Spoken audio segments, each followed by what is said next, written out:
Hello and welcome to some more Star Citizen. I want to talk about the future of gameplay loops and missions today. This is incredibly important stuff, big features for Star Citizen. But what are we getting? When are we getting it? Well, I'll answer some of this. There is a lot we do not know, so we are going to be talking a bit of theory craft here. We're going to be talking about what we know the plans used to be or what they're likely to be, and with the sort of monthly reports in mind and what CIG have previously sort of stated and what looks like low-hanging fruit, we'll try and work out what CIG are going to be doing next, ranging from the next set of missions, dynamic events, what gameplay loops are coming next with like things like bounty hunting and data running, potentially base building, all that sort of stuff. So, what are we likely to be getting in the not too distant future? Well, they're going to be evolving the current gameplay loops. We know that they've been building interiors, for example, so places that have like major landing zones, that have loads of structures at cities and stuff. A lot of these structures are going to have a level of interior. It's not going to be a full city that's fully interiorized, but it's going to be some of these buildings have interiors that you can then do missions at. You can see this now at places like Crusader, where they've got those islands that are full of mission content, that have full-on buildings and that sort of jazz that you can enter and fight in and NPCs spawn in, and you're going to have that on quite a large scale. You obviously have the distribution centers that they've been building for a while. Expect them to expand out. We know they're going to have huge underground networks associated with those as well. And if you want road networks, well, you're probably going to get stuff like that as well. Be that with the distribution centers like underground road networks, or potentially some over the top as well. They were using the river tech that they had been building for a while as a platform for roads. And I'm expecting roads to actually start connecting distribution centers and smaller outposts together in the not too distant future as well. But there's going to be a load of gameplay associated with that, including the ability to have missions that are more focused on ground vehicles. There's not too many reasons to use ground vehicles in-game at the moment. They're trying to bring more and more in, and expect there to actually be missions which require you to effectively use a ground vehicle because you need to get in stealthily, or there's defenses, or there's hazards there, or it's just more sensible to use a ground vehicle. And you're going to be like having missions where you have to intercept ground convoys and that sort of stuff and then collect the stuff from the ground. Lots of missions and lots of gameplay content can be gained from having NPCs using ground vehicles much more readily and using them for combat purposes, but also being able to carry cargo around. So expect there's going to be a lot more combined arms type of missions and gameplay loops associated with that, and expanding out the current content that we have. So deeper gameplay with mining, refining, salvage, expanding into that new gameplay era that we talked about,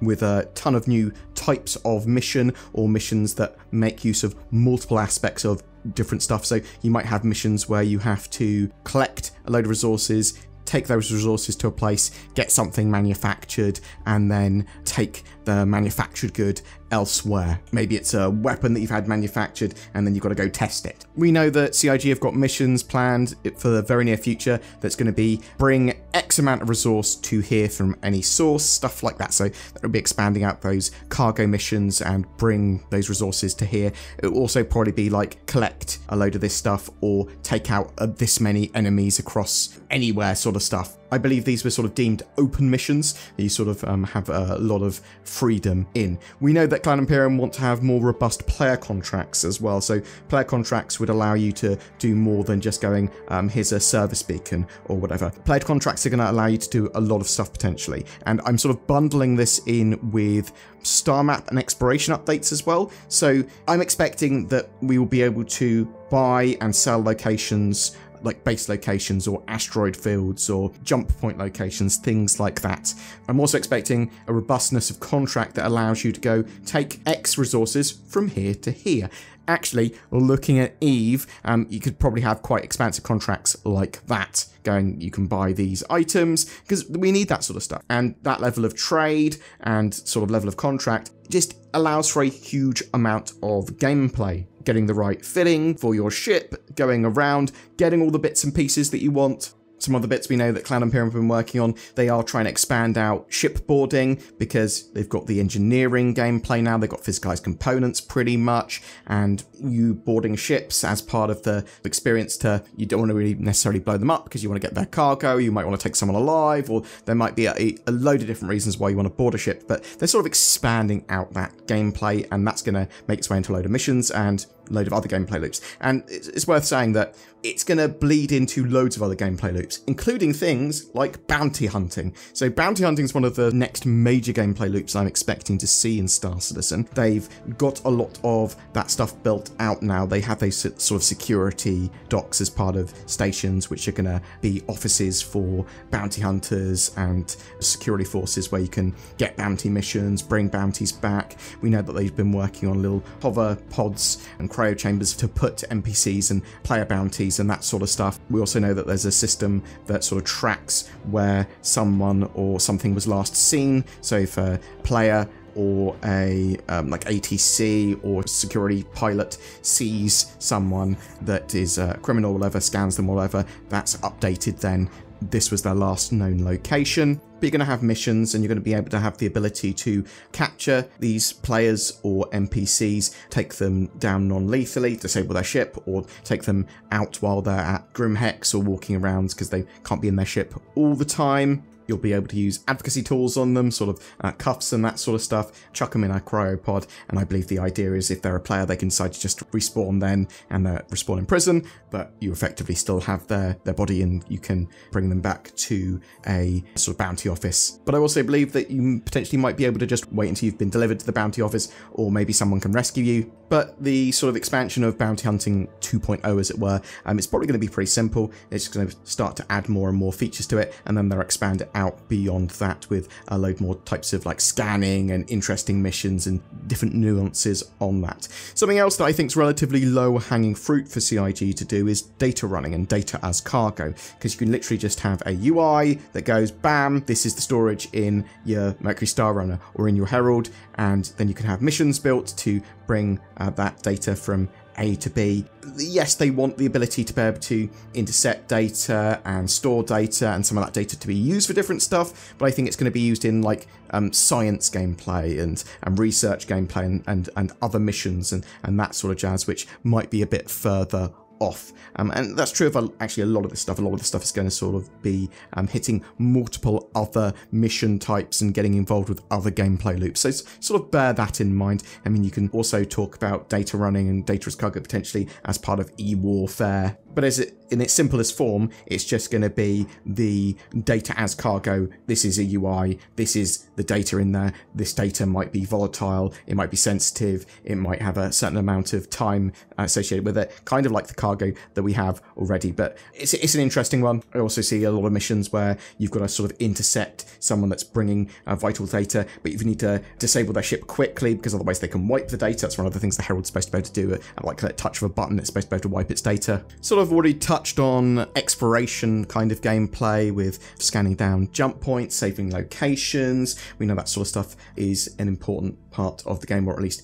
it will be. In fact, expect there's going to be lots of different types of exploration and surveying in the future where you go, this is a base building location, this is an asteroid field that's rich in this particular material, and I know that because I did the surveying there. It can also be sort of pirate bases or player bases or loads of other stuff that you could go out and find and scout, or interesting anomalies, that sort of stuff. And I think that's all going to be part of the exploration kind of gameplay. And there's going to be loads of missions which are go and find these things, because it sort of builds into science, go and find loads of samples of this. And there are loads of things that we know that CIG are going to be building into the game, but probably quite a bit further out, like player shops, NPC crew, science gameplay.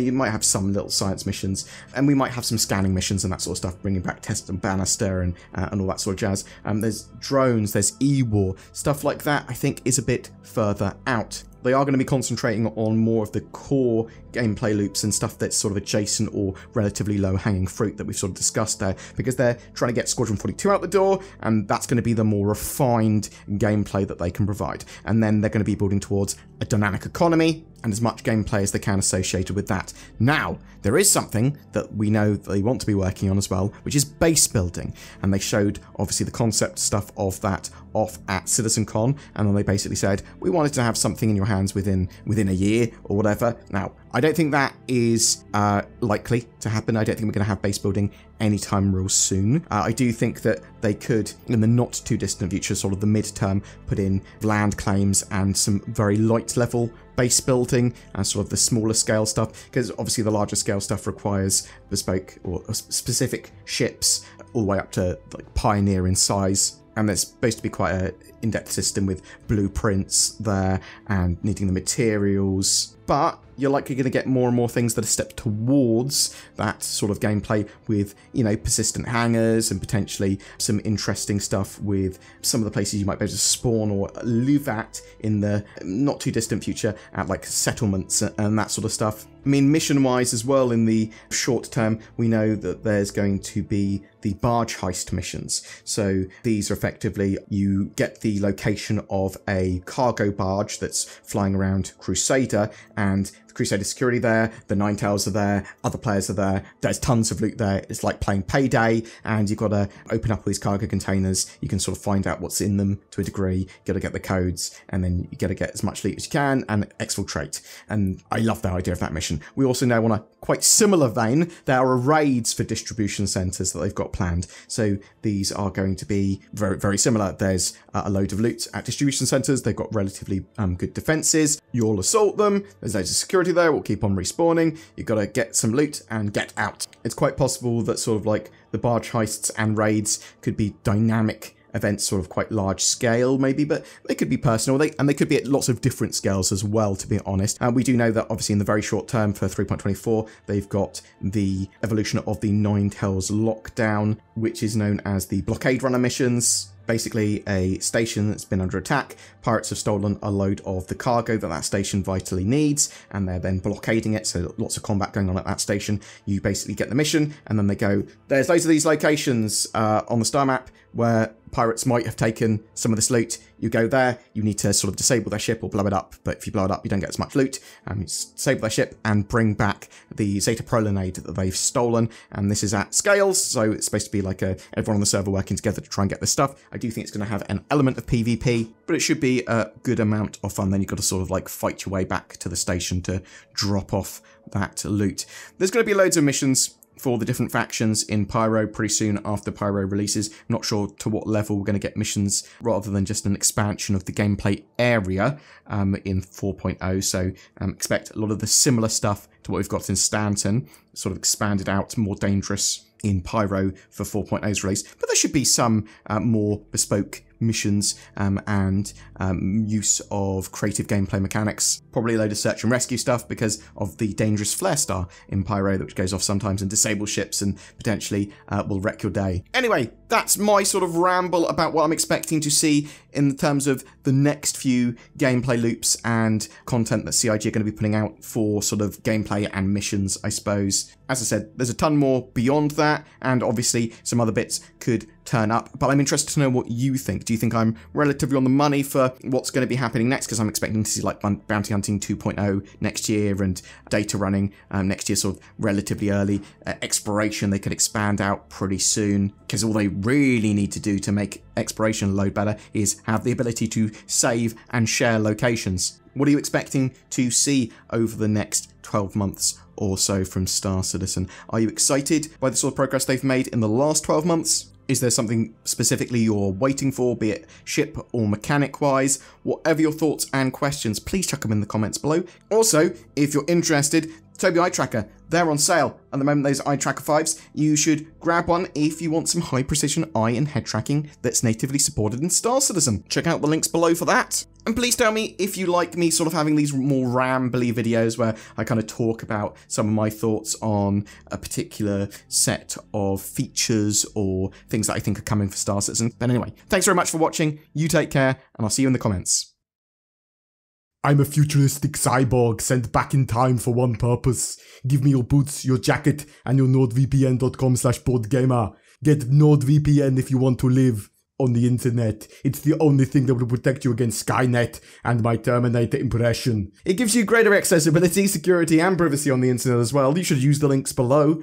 Every month, we have a ship giveaway. For July, we're giving away a Constellation Taurus. This workhorse allows you to do some solid cargo running, as well as some combat and room for a small crew. It's just a great all-round mission runner and awesome ship to experience Star Citizen with. This comes with access to the game and lifetime insurance as well. All you need to do to be in for a chance of winning that is comment on any of my videos made during July. Each video is another chance to win. More details in the description below. Please consider supporting the channel with the join button under my videos or via Patreon, links below to all of that. It goes a long way in helping us to be able to make daily Star Citizen content and Zin's lore videos, all that sort of jazz. Thank you so much to all the glorious members that already do that. Thank you, thank you, thank you. You can always help as well by sharing, liking, subscribing, and getting involved in the comments section. And thank you very much for those of you that watched to the end. It is appreciated.